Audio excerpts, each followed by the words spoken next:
We'll go on to report B, Moak, Casey and Associates Financial Model for a Tax Ratification Election, TRE. Yes, sir. Ms. Yanakani will introduce Moak, Casey and Associates and just briefly talk about what's brought us to this point.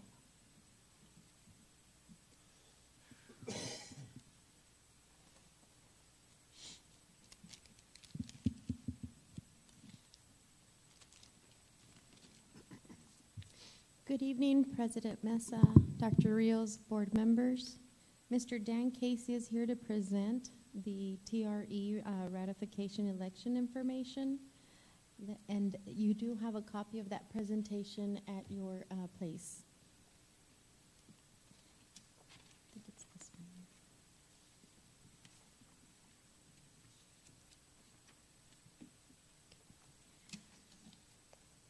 During the month, or during the earlier in the year, we began discussing different funding opportunities, and I believe it was either in October or the November board meeting where we presented a contract to the board for Moak Casey to do a financial analysis on an opportunity of whether we would benefit financially from a tax swap, and we did share some information on the board updates on just to give you some background on what a tax swap or tax ratification election is, and Mr. Casey will go through all of the detail of this process. Thank you. Thank you, and thanks very much, Mr. President, members of the board, Dr. Rios.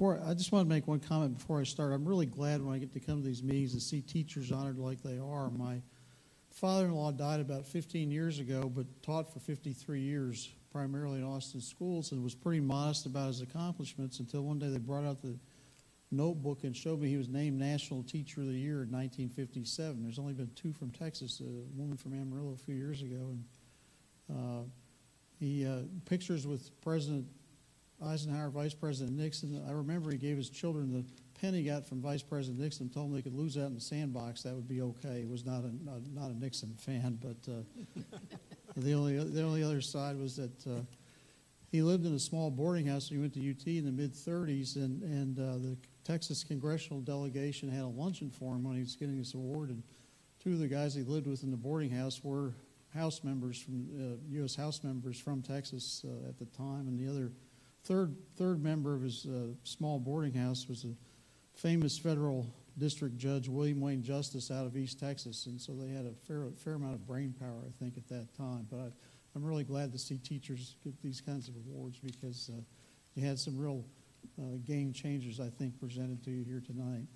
But with regard to, I'm going to talk very quickly about this, and I know your agenda is such that, and really discuss kind of the two components of your tax rate, the M&O taxes, INS taxes.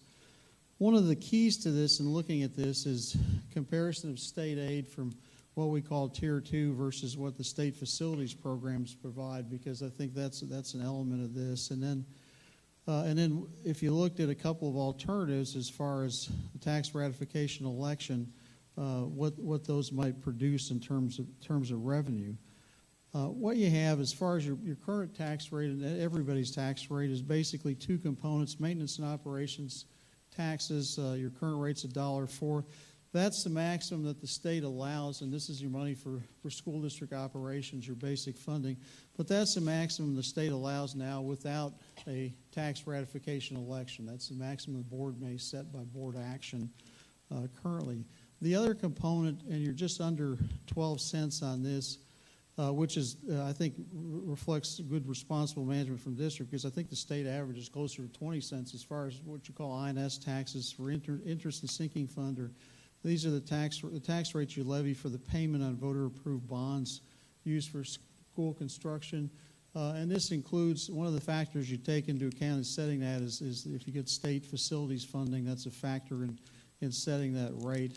Now, both of these are levied at $100 per $100 of taxable value, and the way I keep it straight is that basically at $1.04, that means your your rate amounts to just slightly over 1% of the taxable value of a property. So if a homeowner's property on the M&O side, and then you've got 0.12% on the INS side. But basically, that's where we're at currently. Now, if you look at M&O tax rates, if you look back when the state really established the current foundation program back in the late 40s, early 50s, what you're going to find is that most school districts had tax rate authorization elections to levy up to $1.50 for maintenance and operations purposes. And there's not a good record of those that I've found as far as being a log. You have to pretty much look at district by district as to when those were adopted. But that is the authorization we've been operating under for some period of time. Now, in 2006, the state got pressed by a lawsuit, West Orange Cove 2 lawsuit, because there's a prohibition out there against levying a state property tax. And at that time, there were probably about 600 school districts that were at the maximum $1.50 rate, some of them very large districts, so a larger proportion out of the 1,000 districts, 600 levying at $1.50 rate, larger proportion. So they came up with this provision to compress the 2005 M&O tax rate by about a third. They wanted to try to lower rates from $1.50 down to close to $1. Now they authorized an additional 4 cents on it, but at that time, San Felipe Del Rio CISD tax rate was $1.44. It got compressed to 98 cents at that point. Now there's been this is kind of references fractional funding, wasn't it the full dollar? But I don't think you suffered any financial harm because you got access to the 6 cents.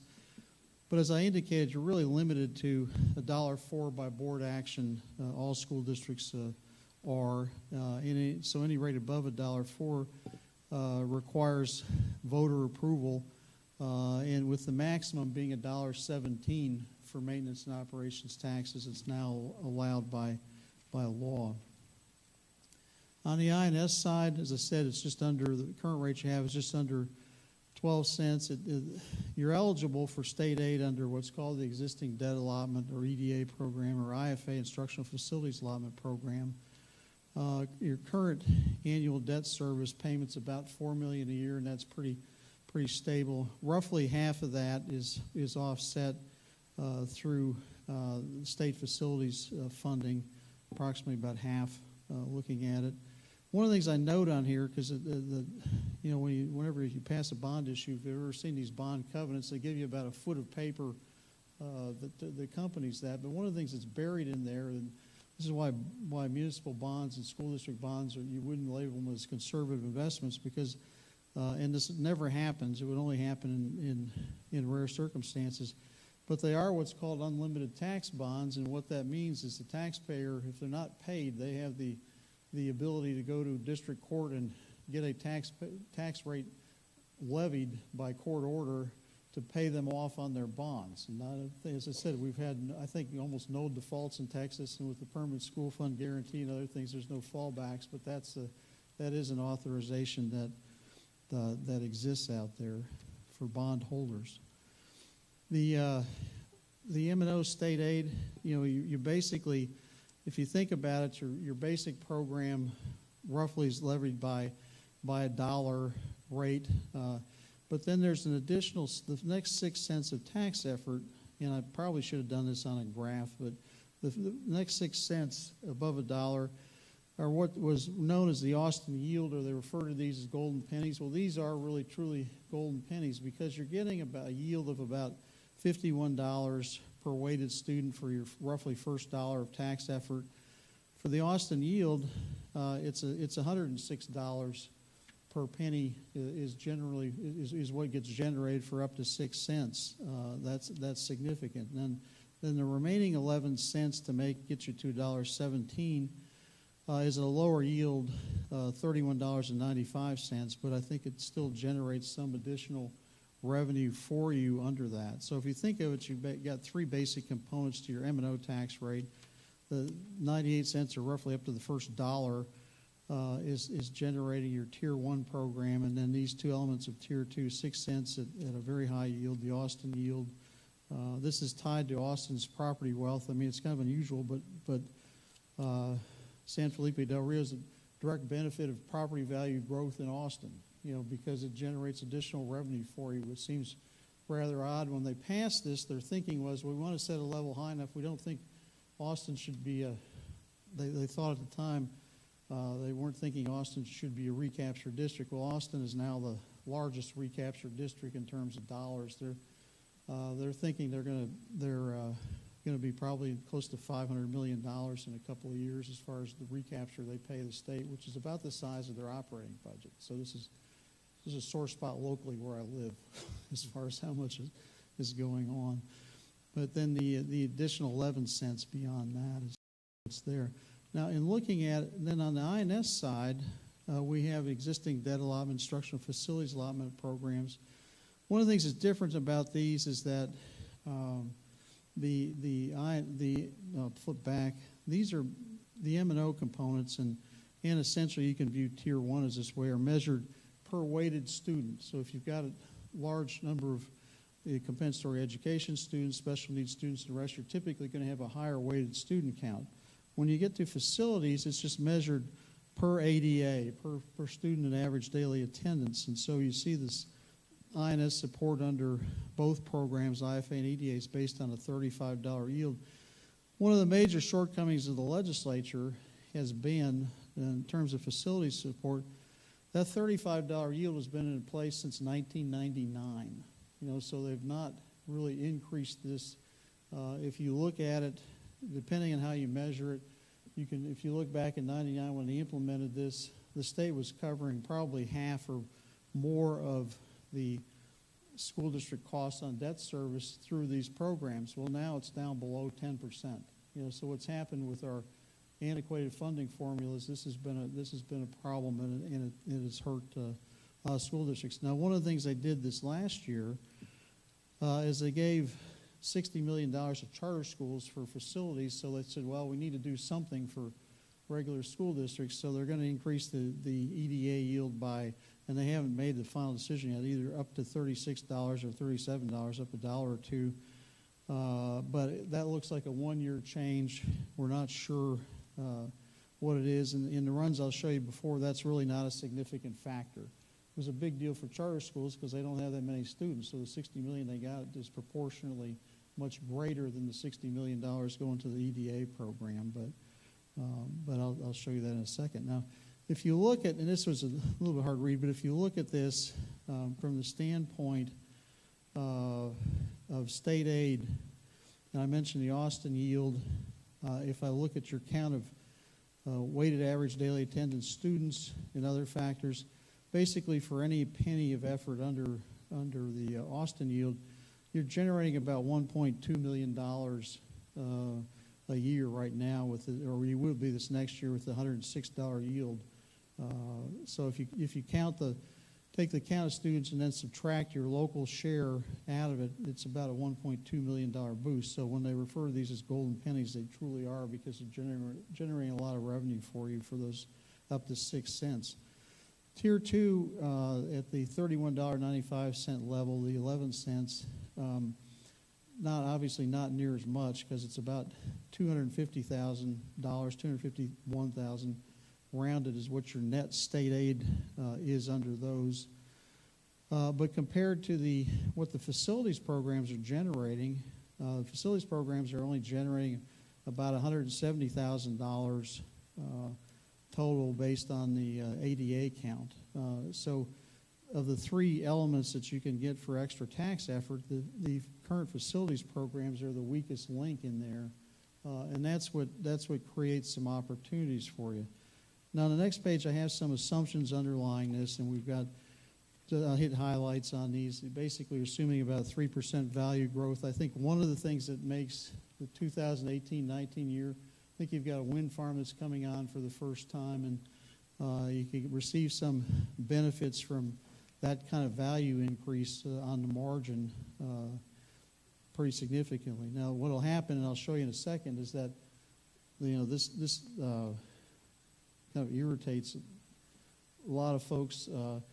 But basically, and you've gone through this if you've served on the board at all, if you get any value increases, you may get a bump for the year, but then as I've told folks from business groups and the rest, they get really mad about this. I said, well, the state thanks you kindly for your investment in San Felipe Del Rio, wherever, but then they sweep in the next year, and the state rakes off the benefits after the first year. You know, so basically what happens, they view you as wealthier, and then your state aid goes down in the second year once that value increase gets reflected, and that's just the nature of equalized funding.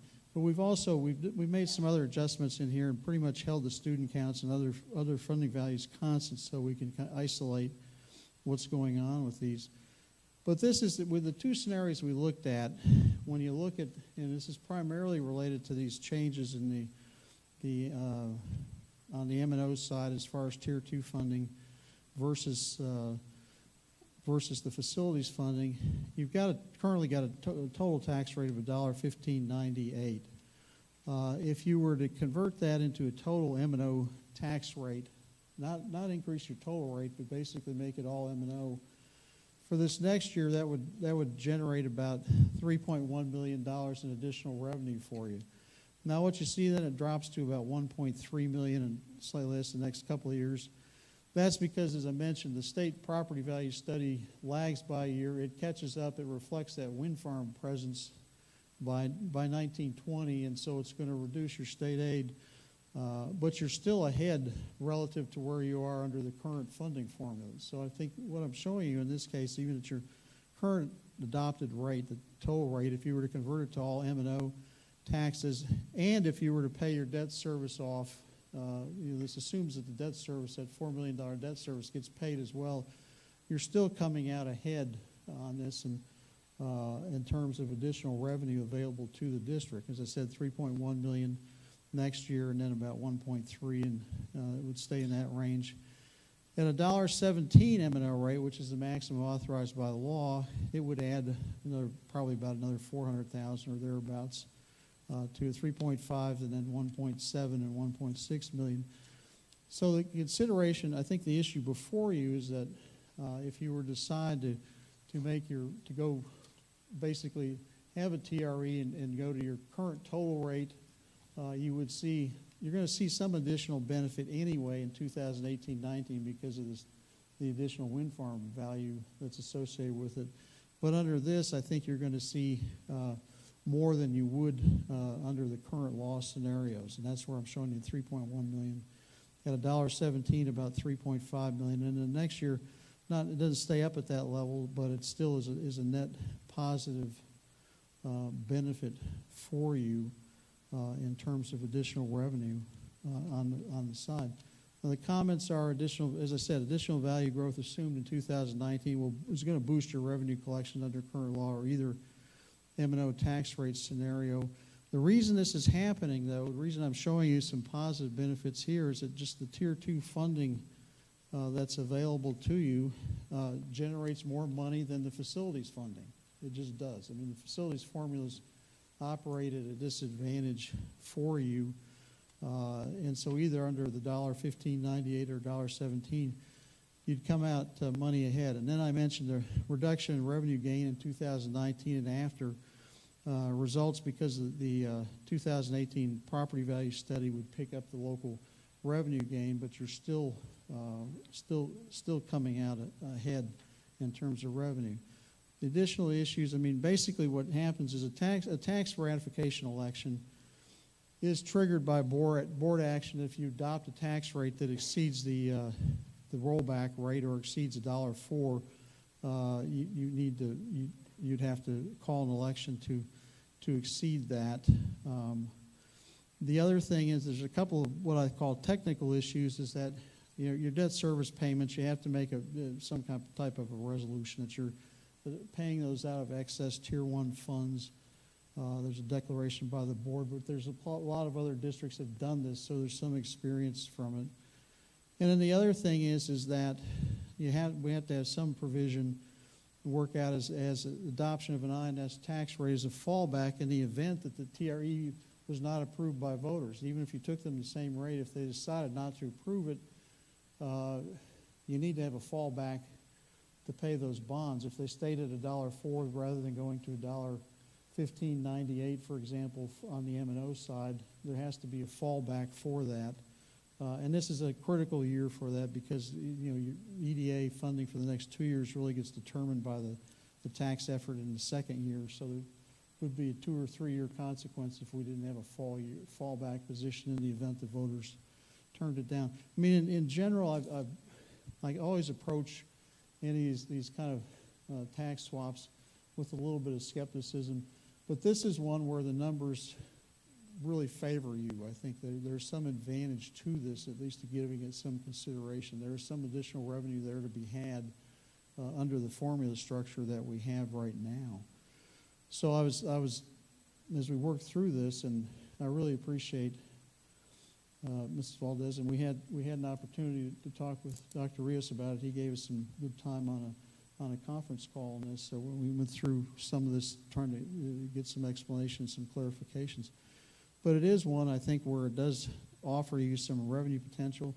I mean, I wish I could say right now that, you know, if the state would step up and do its job, we might not be even having to have this discussion. But I wouldn't hold my breath right now based on what I'm seeing going on. We're looking at the state's already anticipating pretty significant shortfall going into this next legislative session. They're going to milk property value growth statewide as best they can, I think, but we're still not seeing any kind of a permanent solution to what's going on. I've gotten to testify a couple of times before this commission that's going on, and I think they're kicking around some ideas, but I think that the thing that's missing component on there is any sustainable revenue. The other thing is, beyond this year, I think that you saw last legislative session, and I think you'll see some continuation of it. There's a pretty good legislative assault going on against local governments generally as far as their ability to raise revenue. And I think initially we were kind of out of this discussion last session, but with the governor's campaign office put out a plan that would put a really strenuous cap on school district revenues if that got adopted. So this may be an opportunity that may or may not be there in another year or 2 years from now. Okay, basically, this is a report, so any questions from board members at this point? Yes, I understood when I was reading the information, you were going to swap, it's basically a swap from the INS to the M&O. I don't see that, though. I just see that, I don't see it reflected on the presentation. Well, unless I missed it. What do you plan to swap out with a percentage from the INS to the M&O? well, what it would be is that right now you're at $1.04 for M&O, and there's two proposals before you. One would be go to $1.1598, which would be a total swap out where you are right now versus the INS. And the other alternative would be go to $1.17 M&O and not levy an INS rate. And the 117 is the state maximum, right? The $1.17 is the state maximum. That's correct. Do we plan, Dr. Rios, if we happen to go this route, do we plan to go any public forums to get the public or the community to buy into it? Because it is voter-based, right? Absolutely, sir. What we are doing right now, we're going around to all the campuses and making this, not the same presentation, but the same information, and we're asking for feedback from the teachers, what they think, and as we go to campus, we then send a survey, and as soon as we start getting that feedback, I'll provide it. So before I even recommend to the board that we go down this path formally, I'll have some feedback at least from our teachers, and then the board can decide. And once you decide, if you decide, then we have a whole effort to make sure everybody is aware of exactly what is swapped, because even though these elections do not cause the taxpayers to pay any more additional money, there is a whole lot of skepticism. And recently, those that have had TRE elections and that have been successful, you would think it would have been by a big margin, but it hasn't, at least not in our neighborhoods. So making sure that we have plenty of forums and that we have a whole lot of individuals providing the same messaging is important. Thanks. Anybody else? Well, if I may, just one. Go ahead. Just one comment. We are assuming, but you raised a good question. But we are assuming in each of these cases that you are going to make your debt service payments essentially out of the general fund in some fashion, or out of your general fund revenue. So we're not leaving that. That's one of the underlying assumptions here. So when I show you these residual amounts, that's after making a debt service payment, just out of a different source. What is our debt service payment? Question from Mrs. Guanajuato. 4 million. Yeah, it's $4 million a year, and it's pretty stable. You got a pretty stable bond schedule from what was provided to us. You got about $4 million a year right now. Okay. Well, really appreciate the report. I know I have a lot of questions in regard to schedules and, if and when we were to decide, but there's a lot of information that I still need to gather from Dr. Rios and others in regard to TRE. Yeah, and I think that this is kind of a first step because, as I said, there's some of these technical issues, and you got to get attorneys on board on some of these kinds of things too, as far as how they view some of this stuff. But this is one where, as I said, I'm much more comfortable looking at these as far as seeing some benefit for you. What I hate, and this hasn't happened with us with some clients, but I've talked to some other, and I think this goes to Dr. Rios' comment that. Occasionally get some folks saying, yeah, we'll do this for now, and then in a couple of years, by board action, in a few years, we may have to inch the INS rate back up. Well, if you're going into that, I hope you're looking for another occupation, or doing if that's the mindset, because that's really not fair to your board, your community, or other things else. But I occasionally hear these kinds of comments, and it makes me shudder because that's really not the way you want to do your business. But this is one where I think you actually do see some benefits under what we know now. And I think it's where the future would lie. I think the question is, how do we convince the voters, and given them the information that is needed? And of course, involve the community for forums and dissemination of information and that kind of thing. No, I think that's exactly it, because it's going to take a community effort to make these work. Yes. Mr. Mesa, members of the board, if I may add, we have time to continue to have discussions. However, the adoption of the tax rate would be in August. And if you were to do that, then the election would be in November.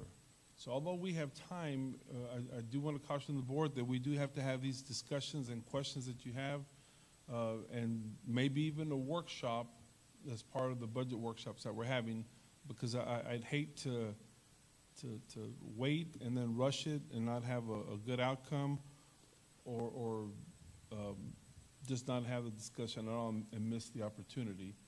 So if I would like to suggest, we're going to put together a question and answer document that Sandra will provide for us, Sandra Hernandez, and we'll share that in the next update. And then from that, hopefully, if it generates more questions from the board, that'll lead to the next presentation we do, and even have a proposed timeline so that you could get to start processing this information and ask the necessary questions. Okay. Yes, I think we can provide some feedback in regard to, we understand that August 31st is the last day to approve the tax rate and so forth, budget. Thank you very much. Well, thank you. I really appreciate your time and attention. Appreciate the questions as well. And anything we can do to help, don't hesitate to call us. That's what we're here for. Thank you very much. Thank you.